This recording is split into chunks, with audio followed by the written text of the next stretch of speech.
I'm going to answer a question here that has been asked many times over the years. And that is, how did you choose the assessments that you use with your clients? Great question, because there are something like 5,000 assessments out there. How could you possibly choose this small number to use with your executive coaching clients from that vast selection?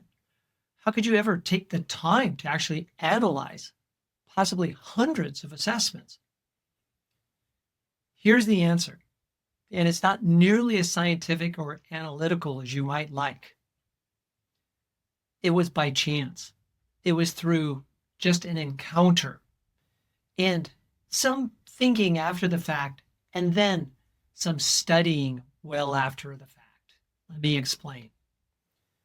In 2008, I started my coaching career as a business coach. I purchased a franchise. At that time, I really didn't know too much about the use of assessments with coaching. I had received just a small amount of coach training.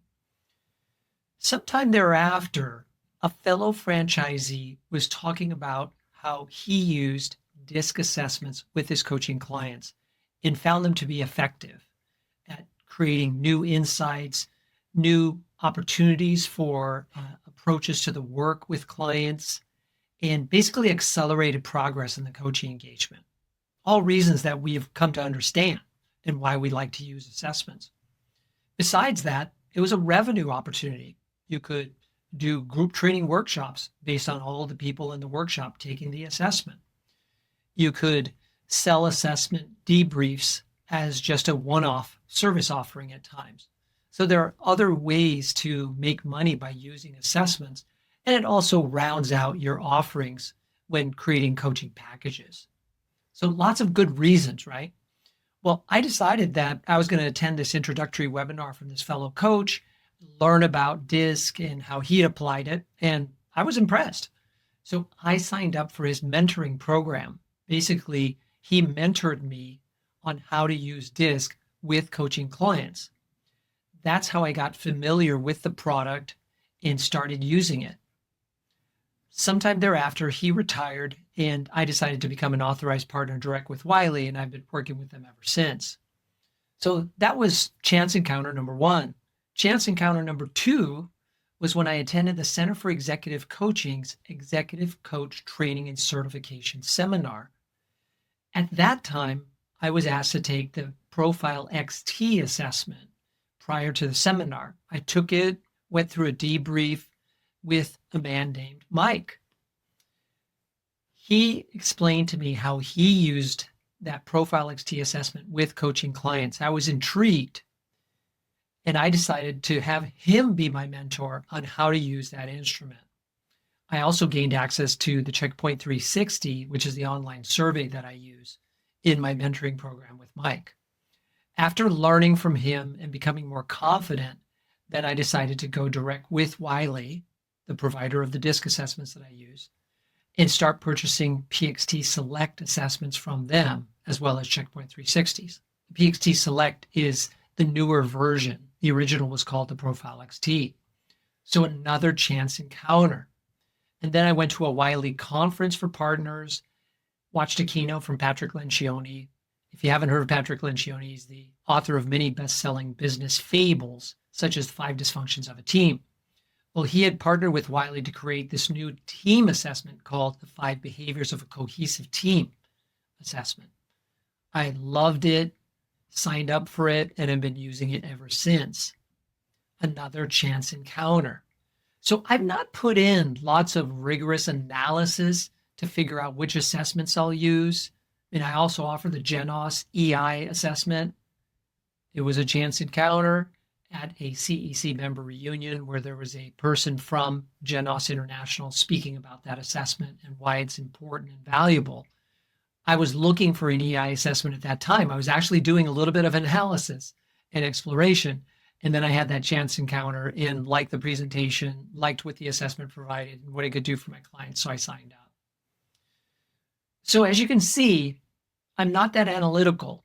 I tend to make decisions fairly quickly if they make sense. And I already know assessments make sense. I know that the assessments that I've encountered have already been used many, many times with coaching clients successfully. So it's not a big leap of faith for me to decide to sign up for these assessments after these chance encounters. What I think is more important that I really want you to think about is not so much how you discover the assessment and whether you'll spend a little money exploring it and trying it out. It's what do clients think? That's the real work. Every time I use an assessment with a client, I'm keenly interested to know, has it created new insights for them? Has it made connections that previously didn't exist? Has it uncovered blind spots that they didn't know they had? Has it accelerated my understanding of the client and helped me to coach them better than I would have without it? These are the questions that I want you to think about when it comes to analyzing the assessments that you'll use. I think there's more work after signing up for the assessment than before. That's where the value is. If the assessments that I signed up for through these chance encounters did not resonate with clients, I would definitely not insist that they take them. Actually, my approach is to provide sample reports of the assessments to my clients, and they get to go through those sample reports and decide for themselves which assessments they want to take. I find that to be a more effective method than for me to basically prescribe the assessment. Coaching is agency. We want to give agency to our clients to make choices. That's what happens in coaching sessions. That's what happens before coaching sessions. And that's what happens after coaching sessions. The use of assessments, no different. So I hope this explanation of how I came to choose the assessments that I use and how I use them and what I've learned by using them is helpful to you as you consider which assessments you might want to use. Now, be aware that I offer mentoring for newer coaches who would like to explore the use of everything DISC assessments, PXT Select, and Checkpoint 360. So if that's of interest to you, reach out to me at michael@BAECexecutivecoach.com and let me know, and then we can talk about what that might look like. If you have questions about assessments, place them in the comments below. I'd be happy to answer them as I do all comments and questions. I also encourage you to visit my blog site, BAECexecutivecoachtraining.com, to access other resources to support you as a newer aspiring executive coach. And also to consider enrolling in the Center for Executive Coaching, where I serve as a faculty member and have for years. I lead online classes, lead in-person seminars, run mentor coaching groups all throughout the year. So there are many opportunities for you to learn directly from me to become one of the leading executive coaches in the world. And I'm just one of many excellent faculty members at the CEC. So consider that.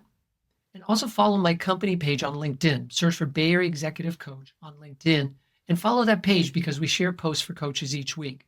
And it's a vibrant community where coaches are engaging with each other and learning from each other as well as from the posts that I share. So if this video has been helpful, let me know. Like it, subscribe to the channel, comment on it, and share it with others. That's probably the best thing that you could do.